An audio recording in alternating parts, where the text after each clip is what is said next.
Good afternoon. Welcome, everybody. Welcome to our first Zoom visiting artist. Actually, this is not our first Zoom visiting artist of the semester. It's our second one, but today we're talking to Anne Trondson, and she is the juror for this year's annual Juried Foundations show. So everybody give her a wave. Hello, welcome. So Anne lives and works in Birmingham, and she's the co-director of Vinegar Projects, which is an artist-run, women-led nonprofit organization. Her artistic practice is based in performance, video, sound, and drawing. And her works have been widely exhibited in places like New York, Detroit, Los Angeles, and beyond. She has an MFA from the University of Southern California. And each year when we put together the Foundations exhibition, we invite a juror that comes from outside of our community. And the reason we do that is so that they can approach the work with fresh eyes and with an unbiased perspective. So in turn, we then like to invite the juror to share their artwork with us so that we can understand their perspective, and it just gives us a little bit more experience with the different types of artists. So please join me in welcoming Anne, and I will turn this discussion over to her. Thank you. Thanks, Misty. I'm going to go ahead and screen share. And it's really great to be here. Let me pull up my keynote. Press play. Okay, can you guys all see that and hear me? Great. So like Misty said, I'm an artist that lives in Birmingham, Alabama. I've lived in Alabama 7 years. We moved here from New York City, so it was a little bit of a shock, but in a way it's been a great one because I've probably never felt like I've had more of an impact and kind of hit the ground running as I do now. And I am the co-director of an art space, which I'm going to talk a little bit in the talk, but I also am the co-owner of a consulting company called High Touch. So I was not going to talk about that today, but my name came up as High Touch and I can't seem to change it. So there we go. Here is a view of some of my works over the last probably 10 years. And as you can see, there's a lot of people. These are performances, videos, just different projects I've done all around the country and the world. I did one of the projects in Berlin that I'm going to talk about. But I really wanted to take this opportunity, since so many of you guys are undergrad, not everyone, but to really talk about process, influence, biography, and interests, and how those things have really led to like my journey as an artist. So it's going to start at the very beginning. When I was 5, no, just kidding. It's not going to start there. No, seriously. When I was in college as an undergrad, especially about my junior year, I knew I wanted to be an artist my whole life, but at the same time, I had these other interests. And one of them is fashion. And the other one was makeup. And so at that point, this is like, I'm probably old enough to be a lot of your parents. So I was in college in the 90s. And when I graduated in 98, my access to information was basically magazines, or there was this show called, Fashion Television. And so I wanted to like kind of put my foot in the fashion world and see if that was something I wanted to do as well as art, or maybe it was what I wanted to do. And so when I graduated from college, I actually had an opportunity to go to London. I kind of made the opportunity. So I grew up, I should tell you all this story. So I grew up in Minnesota and I went to undergrad out in Denver. And the reason I got to go there was because I got a scholarship to play tennis. And so you're going to see, again, biography kind of come up, and tennis is a big part of my art practice at certain times. And because of tennis, when I graduated from high school or college, I was able to live with my parents for a couple months before they'd start charging me rent. And I basically like saved every penny I could teaching tennis for the summer. And I raise enough money to actually go to London, which was at the time in the 90s, like the place to go. And this is actually images of my sketchbook at that time. So I thought I would show you like just some images from it. But like, basically like this is my computer. Like this is, you know, like some of you guys are old enough to know what this is like to have like a really big sketchbook, but that's what I traveled with when I was there. And so these are some pages. So I would buy magazines and I would find out what was going on.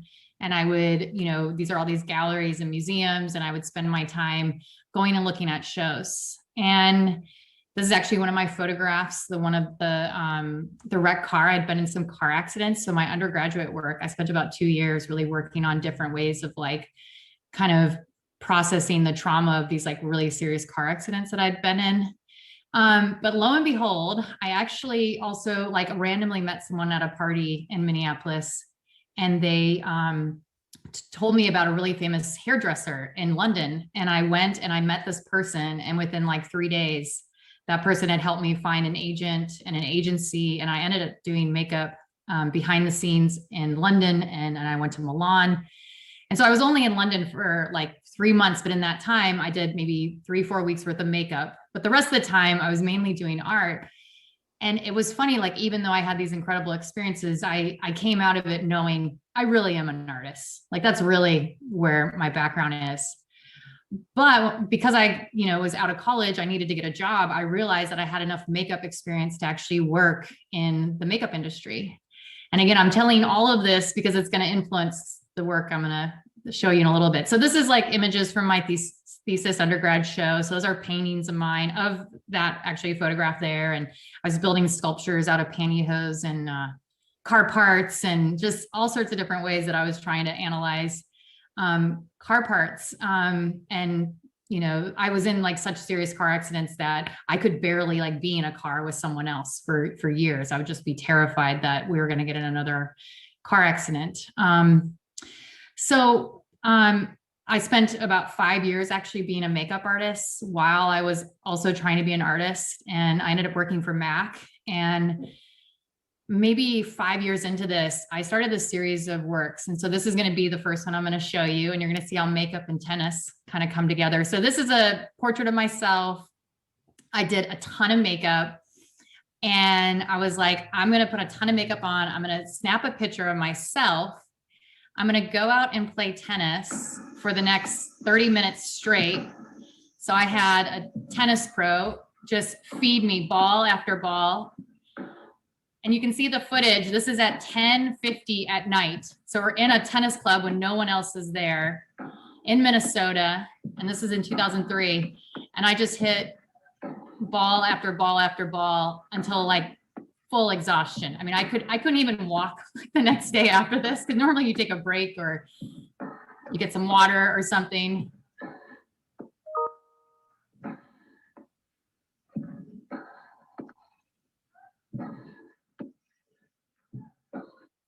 And so this is what I look like after those 30 minutes on the tennis court. And so when you see them side by side, you can see just, I think the makeup actually exaggerates the exhaustedness, because it's like everything's kind of in the same place, but if you really look kind of underneath it, you can see that I look like a totally different person. So I called this piece Dress You Up in My Love, after the Madonna song. You know, tennis has to do with love. It's one of the ways you score. And then like this idea of like wanting to be something, right? And these were two worlds that were really hard to put together, because being a tennis player, especially in the 90s, was really conservative. And I was not. You know, I had my head shaved and I had no eyebrows. And I mean, this is like after my eyebrows grew back. Luckily they did. But like, you know, this was kind of, at the time, felt really radical to put myself in my work and to actually bring like 5 years worth of doing makeup. And I wouldn't even say this is like good makeup. It was just meant to be makeup that was so over the top and so seen. So this is another work I did at the same time. So this is pantyhose, kind of like that pantyhose I use in those sculptures. I made a pantyhose suit. Like you couldn't actually get your head out of it. And over about maybe 30 minutes, maybe 40, I took self-portraits at different intervals, where I kept putting more makeup on the pantyhose, but never took it off. So, and I wear glasses, so I'm super blind, like without them. And so like having the veil over and then like applying makeup, I mean, by the end, I really am kind of surprised when I look at the images later that you could really see anything. I called this piece Armor. And, again, and I know like a lot of young people probably hear so many older people saying this all the time, but like there was no like internet, there was no Google, like there was no Instagram, there was no Tumblr, TikTok, I mean, it's just like our world was so different. And so many of these things, like no one has ever, you guys are like the first people to see this work since probably 2003, or maybe when I applied to graduate school. So now, an artist would show all this work on Instagram, right? Or TikTok or whatever, and really show it. But at the time, the art world was so small that really only, unless you had an art show, no one would really see this work. So, that's me after I took it off. I showed this work in LA when I first moved there. And someone wrote a review about it. I think it was a college student. It was so great. They wrote that they thought that I had had plastic surgery for my art. Like that's what they thought the work meant. And I was like, no, it's just pantyhose and makeup.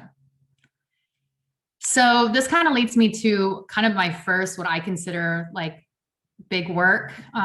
This is the first piece I made. Once I went to graduate school, I went out in LA.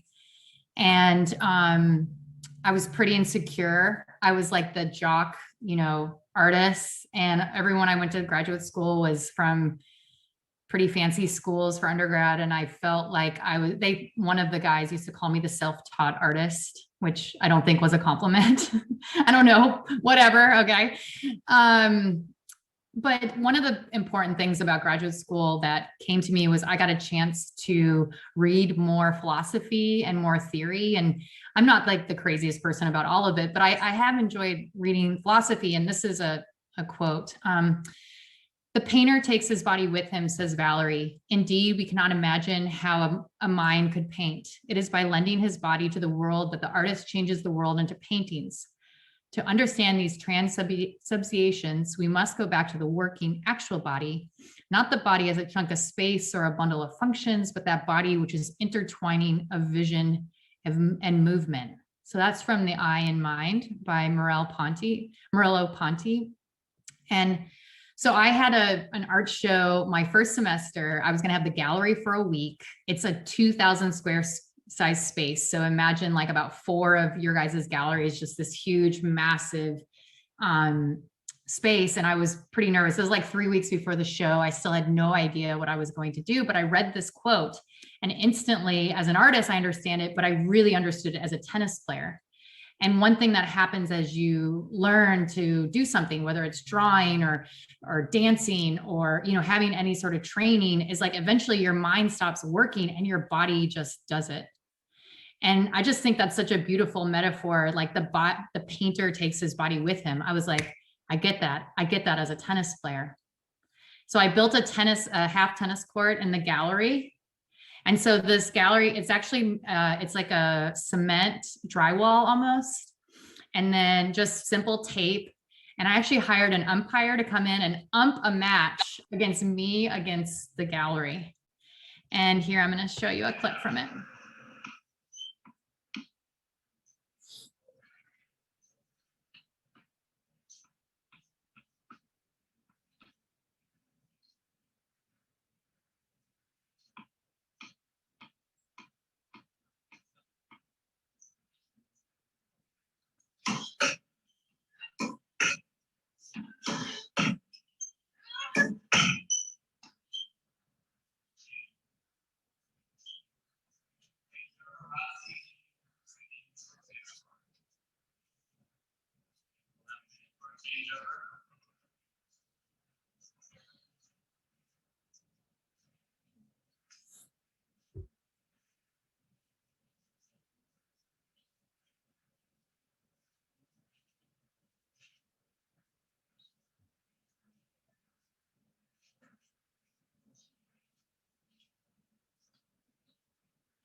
And so I'm gonna show one more piece of my work. And so this is maybe 5 years after that work, maybe 6 years.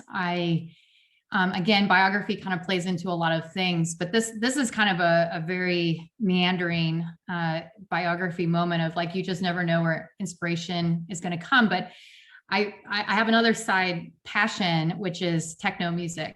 And I really love dancing and like just kind of losing myself in the music.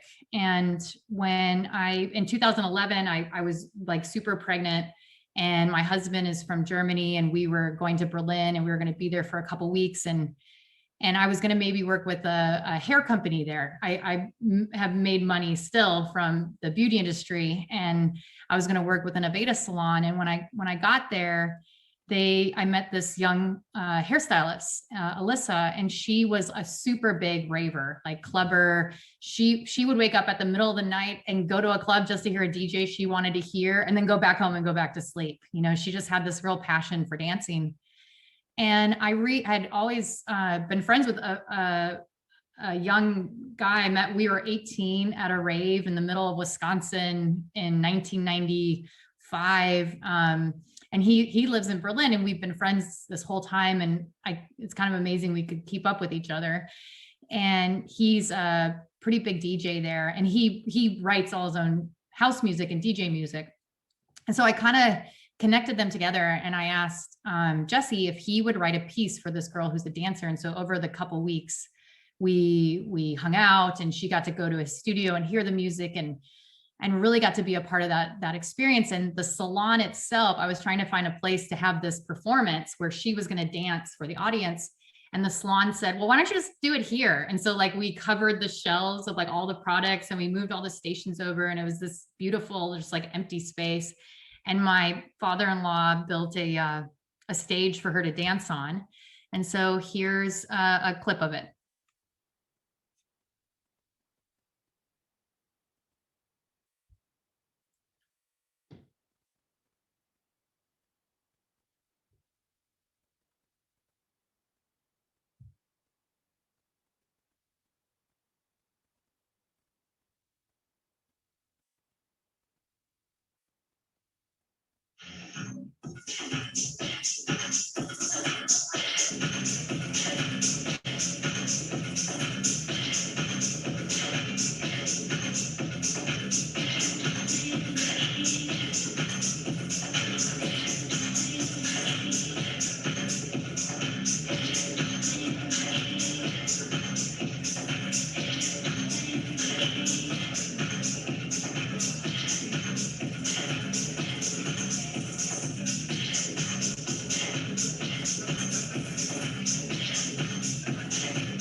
So,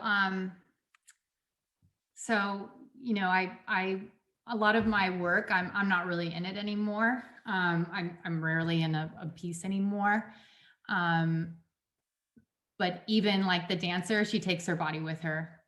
And so it relates again to an art practice, an artist's passion, living in the moment. And so I wanted to share those. I think I still want to dance to that music. I think it just still makes me happy. So that brings me, I'm going to round out my talk just talking about vinegar. And You know, a lot of my opportunities, I've been really privileged, really lucky. Absolutely. But a lot of things I've kind of had to like make my own little space on a shelf. And vinegar is definitely a part of that. So I've, you know, like I mentioned, I've been here 7 years. And for the first 5 years, I really didn't have like an art buddy or someone that I really connected with. And in October of 2018, I met Melissa Yes, and she's also an artist who works in video, performance, sculpture, drawing, painting, like kind of like me, whatever the project is, we decide what our mediums are. And we both just had this idea about making space for ourselves in Birmingham. And so we formed an artist collective with one other artist, and we called it Vinegar. And we had our first art show. So that's Melissa and I. We actually have an art space now, which I'll talk about. But our first show was in a shed in someone's backyard. So inside this little door there, we showed a video. There was a performance that happened. There was a sculpture video, and there was some drawings of the three of us artists, and maybe 16 people came to the show, and that was just about the right fit. We couldn't really fit any more people. But it was just this really great event, and it just felt so good to be kind of a part of something. But at this point, we just called ourselves an artist collective, and we really just thought that that was it. We were just going to do projects around the town. And our next one, about a month later, we had a film and video screening at Trim Tab Brewery, and we asked curators and writers from all over the country to tell us what video art we need to look at right now. And it was maybe a collection of 9 pieces, and we just posted it on Facebook. We had a Vinegar Facebook thing, and like 50 people showed up. And I don't even have that many friends on Facebook, and either does Melissa. We're just like, oh my gosh, like maybe people are kind of interested in kind of what we're doing. This is exciting. We also, of course, because we love to dance, Melissa loves to dance as much as I do. We've had some DJ Vinegar nights, and this is downtown Birmingham. We showed some films during Magic City Art Connection, and then we had a dance party afterwards. And then kind of our first big project, again, we've had no money for any of this. So both of us have full-time jobs. We have made a decision not to put our own money into Vinegar. We haven't really gotten any money really either. And like, this is a way we've been able to do something for very little. This is an Airbnb that we opened. We didn't run it. This is not our Airbnb. They just let us put art in it. And so like one of the rooms had video screenings. And so these were up while people were staying in the Airbnb. This is Marilee Chalice, great artist in Birmingham. Carrie Fountain, that's one of his paintings above the couch. Some photography work. We had an artist come from Oklahoma and did a site-specific project in one of the Airbnbs. And so we did this over about 4 months last year. And again, it was a free space. We didn't have to pay for it. We just went in and basically decorated it. And while this all was kind of going on, Melissa and I had decided to move from an artist collective and become Vinegar, the nonprofit. And we got really lucky. Someone gave us a check. They believed in what we were doing for $2,000. And we basically used that money for about 8 months. I mean, I don't know how it was possible, but we did. And one of the things we do is we would pay the artists to actually install their work. And a lot of the artists actually sold work out of both shows that we mounted. This is a video projection inside the bedroom of a work from an artist from St. Louis, Orlando Thompson. And I mean, oh my God, it was so beautiful.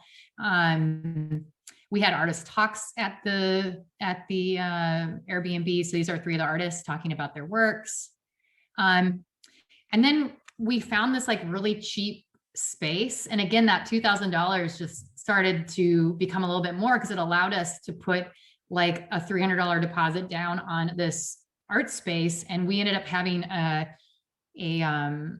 fundraiser, and we fundraised just enough money to actually pay a carpenter that was really reasonable to turn. So that's the gallery space on the left, to turn the gallery space to what it is now on the right. And so he took out the drop ceiling, he built a wall, and those are the actual floors. He just took up the carpets and then sealed them, and he built new walls. But again, it was kind of magical. Like this, I didn't know I would ever have an art space. It wasn't anything I would think that I would be doing. And now I have an art space and it's pretty cool. So our mission, so Vinegar champions artists. So one of the things that we do that I think is really different is we pay every artist that we work with. And since we got officially 501c3 status last April, we have been granted around $30,000 in grants since then. Honestly, COVID, we got some emergency grants through COVID. And again, all that money has gone back into us paying artists. This is actually our first opening. This is 2 weeks before COVID hit. And we had 250 people come to our opening. This is another artist that came from Oklahoma to do a project called Bezos. But this kind of gives me shivers looking at it now. Like there's no way I could handle this. I would be just such a nightmare. An artist named Carrie Fountain did a project with us in September, kind of when we reopened, because obviously we had to shut down after COVID, when COVID hit, and we were shut down as a gallery until September. And he's up on that stage doing a performance that night. So he's a musician, artist, filmmaker, clothing designer. Like he does all sorts of different things. And so he made a project just for Vinegar. So we got to pay him, to commission him to make a new work, which was really exciting. McLean Ferenstock, she lives in Nashville. She was another artist that came.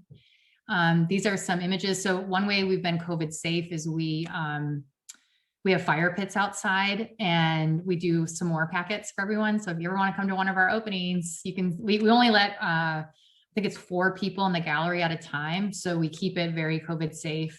And then our last artist here is Brandy Shaw. This is up right now. We opened this 2 weeks ago and we're open every Saturday. So if anyone wants to ever come visit us, we're open from 10 to 2. We would love to see you. That was her opening.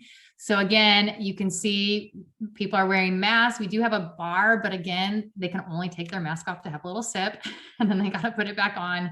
But we had 4 fire pits for this and it was so cold that night, but it was such a blast. And so we're pretty proud that we've been able to do, keep our programming going and support artists' works. And so I put my information in here if you want to know more about Vinegar or you want to reach out to me and see more of my work or have any questions, I'm happy to do that.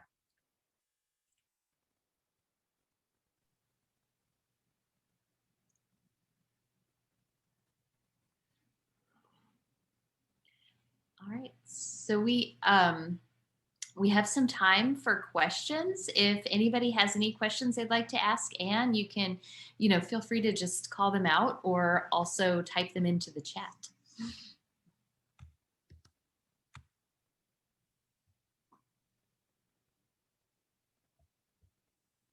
This is kind of a unrelated to everything you're talking about, Anne, but I did notice when I was reading over some information about you that you've done a whole lot of artist residencies. Mm-hmm. And I know that is something a lot of these students are in our professional practices seminar classes, and that's something that we talk about there. I wonder if you could just share a little bit about your experience with residencies and, what do you love about them? Are there any downsides to it? I think, artist residencies are definitely like a place of true privilege. So I always want to recognize that first. Like I was really lucky. I taught tennis a lot when I lived in LA. And so I could just pack up for a month and go to a residency and come back to my job because I just ran my own job. So, a lot of people who go to residencies, not all of them, but it can kind of, really be helpful for a lot of people who have the resources to do that. And so I just always like pointing that out, that it's a place of privilege to be able to do it. But so I had some amazing residencies. Probably the one, I would even go so far as to say they completely changed my life and changed my direction on so many levels. It's really great to go somewhere and be with a lot of people who are like-minded and just want to work. But they've also, they're a lot of fun. And, I didn't start doing residencies till after I graduated from graduate school. And so that would be like, I actually had never even thought about doing one until I got out of graduate school. Like I hadn't even, they weren't even on my radar when I was younger. And so, but I've met, you know, like my best friend in the whole world, I met at one in Banff in 2009, and we collaborate, and she lives in Vancouver, and I just feel so lucky. But it can be a lot of like pretend world. And so it's also like keeping going with that, or having some perspective on that. But yeah, I definitely suggest residencies. But they, you know, they can be costly. A lot of them I got to go for free. And so I feel really lucky. You know, I definitely would suggest, you know, whenever you're applying to something, is just really think about your body of work and how you're talking about your work. And, you know, unfortunately, artist statements and all those things are really important.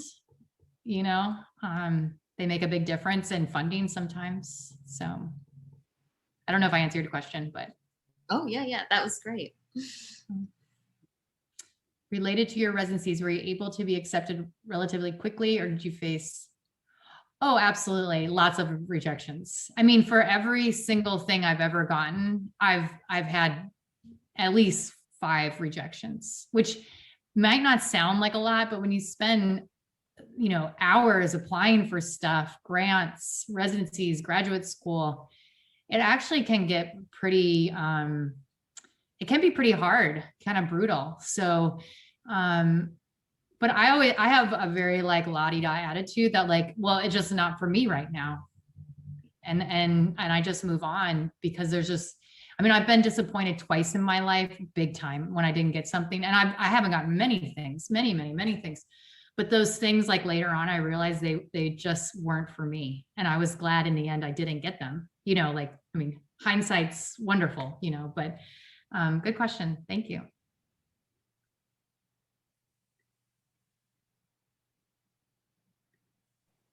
I have a quick question. How much traveling have you done for residencies, and like how many countries have you been to? That's what I'm interested in. I'd like to travel. Yeah, me too. So I did the one in Canada, and Banff, which because of COVID, you know, obviously those places are shut down right now.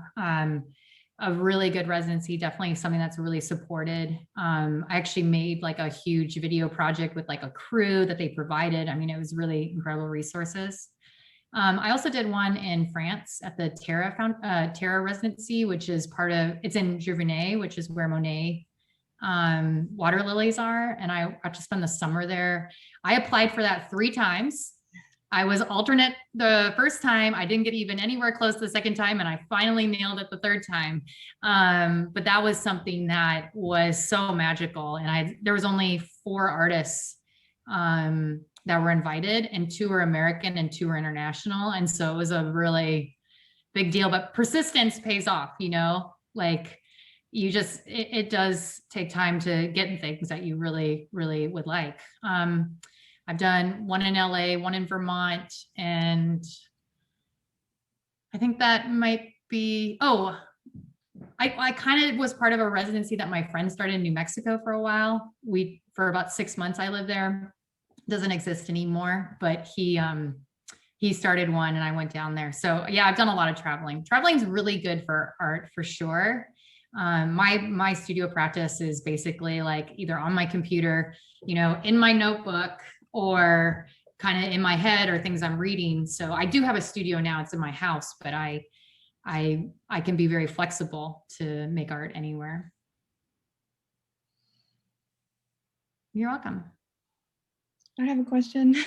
Yeah. Hi. I was curious, like, what your selection process is like for artists. I know that you mentioned having an artist from Detroit, from St. Louis. So I guess I'm just curious how you select your artists. Great question. So Vinegar champions art that is not really supported by the marketplace. So we're really interested in art that's not like sellable, because those are really hard places for artists to find opportunities.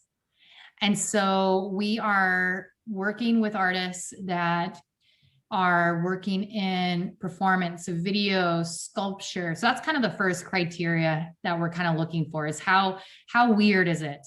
How much does someone walk in and go, that's art? Then we're like, oh yeah, that's really good. And then outside of that, we always work with people who are really considered, who really spend a lot of time researching the things they're interested in. So a lot of artists that we work with probably spend just as much time and reading and researching as they do making the work. That process is part of it. So, if that's something as you go along on your career that you're really interested in, please, send us a message. We would love, we'll definitely do studio visits with anyone. We want to meet everyone. And the good thing about that is, even if you're a painter and we don't necessarily show painting, we know a lot of people out there. And so we always say, like, you just never know what that meeting's going to lead to and where those fits will be. But great question. Thank you. Thank you.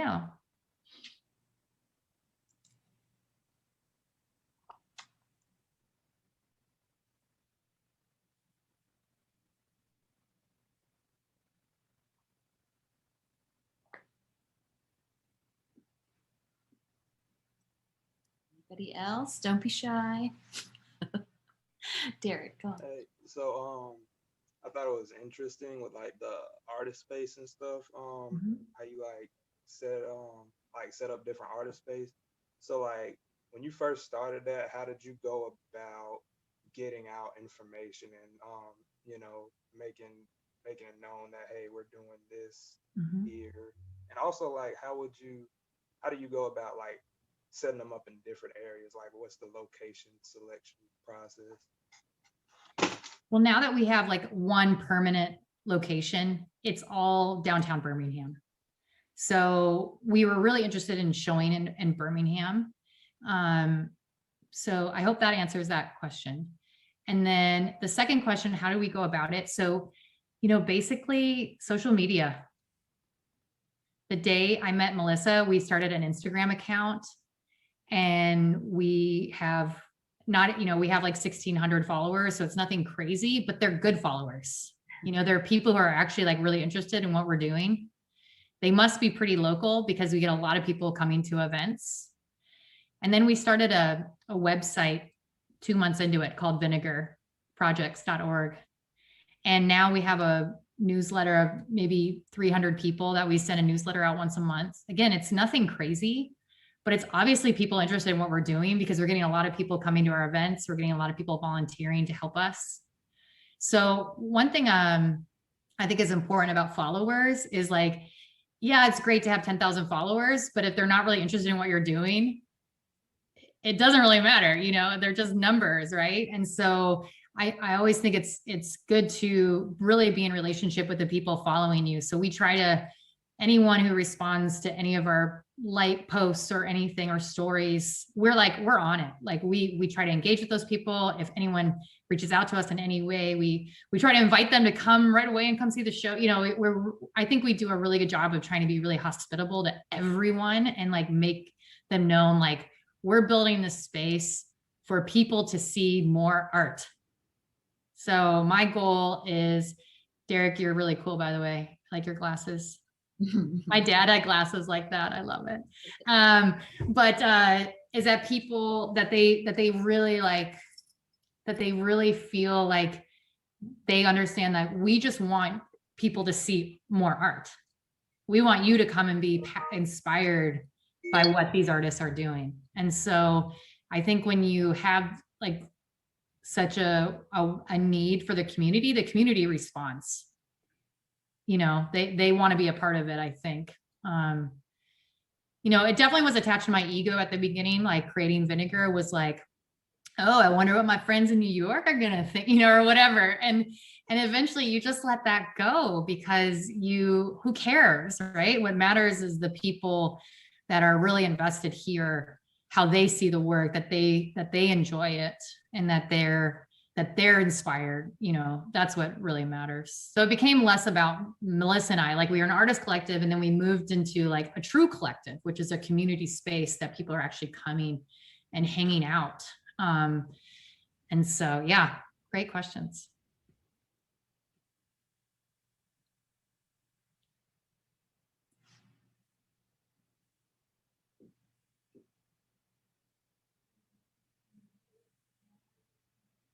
Good. Anybody else?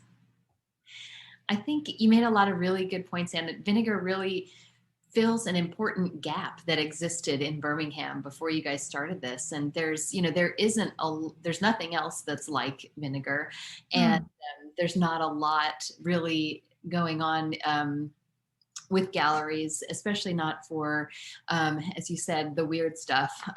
So I just really appreciate everything that you guys are doing. And I kind of wanted to let everybody know that an artist that Anne mentioned several times in her talk, Carrie Fountain, is actually our next visiting artist. So we'll be hearing from him in about a month. April 7th at 2:00 is his talk. So just kind of mark your calendars and be looking for the Zoom link for that as well. He's an artist and musician, and works at the Birmingham Museum as well. So got a lot to talk about there. But I just wanted to say, oh wait, we got one more question. Let's look at that. All right. What is the hardest thing you and Melissa came across with your gallery? That's a good one. Well, two things. Can I have two? Number one, I think the hardest thing is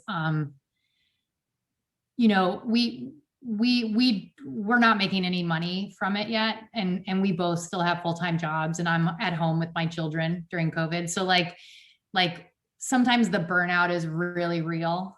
And it's figuring out like, how do you transition from something that just has like a lot of good momentum to actually being something that if we get paid, that means that we can maintain the programming. So I think it's real. And it actually, nonprofits, people are really underpaid, which is really unfortunate. And we hope that us setting a standard that we pay every artist we work with someday, that, that as the administrators of it, that we also can do that for ourselves. I think that's really important. And then probably the second thing, which was actually kind of surprising, was I think there was kind of a backlash to Vinegar when we first opened, which I was like really surprised, but people just thought like, how dare you open a space? It's like, I don't like, sorry, it was interesting. And we must've come off wrong and done something, I don't know. But that was actually really hard, because I think when you're just basically volunteering your labor and trying to make the city more interesting, hopefully, and bringing something that you personally really love, which is this type of work, and you just want to share it with more people. I really was surprised. And it wasn't just one person. I mean, there just definitely felt like a lack of enthusiasm. And that actually brings me to Carrie, because if I have an advice for you guys, is like, every single person you meet, treat well, treat kind, treat loving. And Carrie and I have known each other for at least 5 years. Someone introduced me to him, and I used to work at my full-time job a couple of years ago. I ran a school in Hoover, and he and I started working on tons of projects there. And then we had a kind of a artist in residence program with Vinegar, and he was part of that. It's called Creative Contributors, and did projects with us. And then he had a solo show with us, and now he's on our board. And I mean, he's just like, I just love that guy so much. And it's like, and he loves me. Like you just don't know where these relationships can go, and how much they can influence your lives, like how much Carrie has influenced mine, but I also think how much I've influenced him.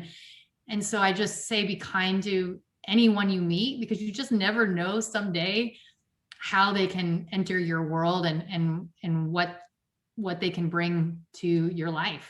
So yeah, those are my thoughts. That's really good. I mean, I think you have such a great point there about professional connections and, developing relationships, which is what a lot of it is. Can you describe the Vinegar logo? Totally. Here, I'll bring it up really quick. So let me screen share one more time.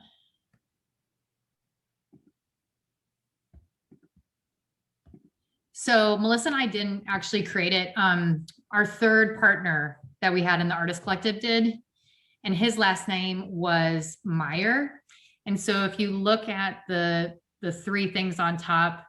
The first one could be like an M could fit in there. The middle one's a T for Trondson, and the Y is yes for Melissa, yes. I also like to think it's like the box could be like a shelter or a space.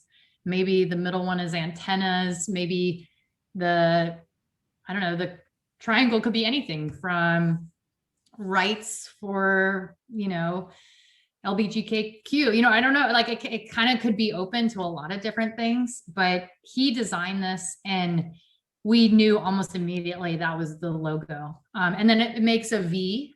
So it comes down into a V. But yeah, cool question. I hope that answers it for you. And then, sorry, stop share. What advice would you give about how to balance so many styles of art when you were first beginning? I mean, in terms of your interest in music, dance, performance, fashion, feels like there are so many creative opportunities that can be overwhelming. Absolutely. So I think it's really like, I think the public really wants you to say like, I am a painter. I am a sculptor, like there's these I am a photographer, oh, do you shoot weddings or do you shoot still lifes? Like that's just the public. And it's really annoying. It will never end that the public wants to know these questions from you. But you can't care. You just can't care, because then that's about them, not about you.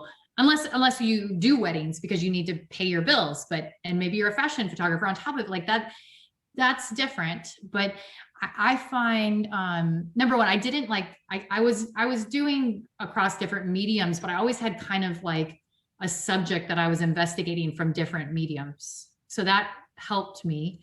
And then like I showed you a group of pieces that are over, 15 years. So they develop over time. I think sometimes it feels that it can be overwhelming. It can be overwhelming. I really believe like this idea that painter takes his body with him, like trying to like embrace who you are and your work. And that if you're loving your work and you're really enjoying that process, that people are going to respond and they're not going to care so much anymore what medium it is. I think that's a structure that we've put on it to categorize people that really doesn't have to exist if we don't want it to. And a lot of the artists we work with, they go between all of those things. I mean, I don't really consider myself someone who makes art about fashion or makeup anymore, but those still things influence my work, from the clothing someone might wear, or, how I want the thing to look or whatever. So I think it's still in there. I just don't necessarily talk about it that way. Like if I was showing a newer work that I'm working on right now, those things wouldn't necessarily be brought up. So I just say you should try everything and, dig in there. And, even in undergrad, I had a focus. It was photography, but I did painting and I did sculpture in my thesis show. And I was like, no, this is what I'm doing. And sorry, Misty, if I'm, totally messing up your whole undergrad here, but like, I just feel like that was where my heart was. That's what I wanted to explore, and to just go for it. It takes I still am trying to figure out what mediums I love. I love them all. I find them all amazing and wonderful to work with. Just different projects need different things. So the girl dancing couldn't be necessarily a drawing. It wouldn't have the same effect. And my drawings can't really be performances, so I feel like that influences me more. Like, what does the project need? Yeah.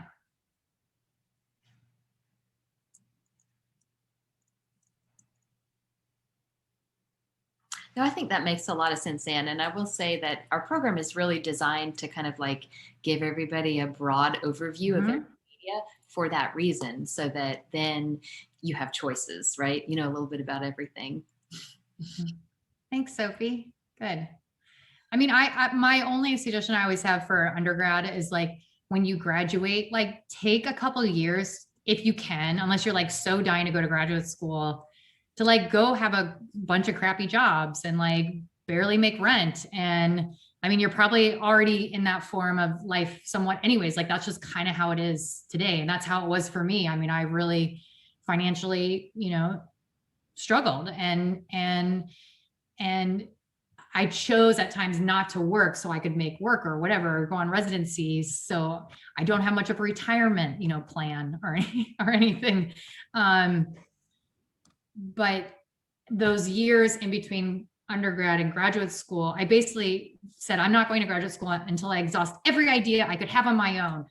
And then I'll go. And then graduate school was really rewarding. And I don't think you have to go to graduate school to have a career at all, but definitely be looking at magazines and be watching the Art Assignment. That's such a great program on YouTube that you can access so many great ideas and teach yourself. But you want to be knowing what's happened before you. You want to be knowing what's going on now, because to be the future of art, which I think is important,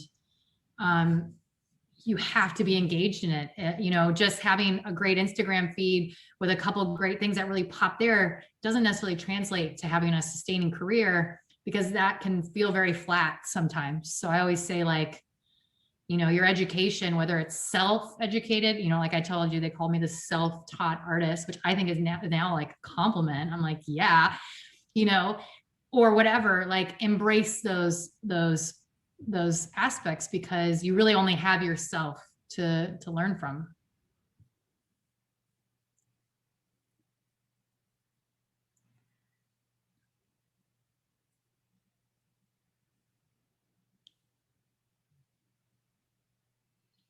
All right, you guys, anybody else? It's kind of, we're sort of getting to the end of an hour. So last call for questions. Another second and maybe that's it. All right. And I just want to say thank you so much for sharing your work with us and all of your experience and wisdom about everything and telling us about Vinegar. And of course, also for being our juror for the Foundation show this year. I know many of the students here have work entered into that show, and you guys, it'll be open tomorrow. So you'll get a chance to stop by the gallery and see who the awards went to. I think it's really a fantastic show. I stopped in already and it looks great. So thank you so much.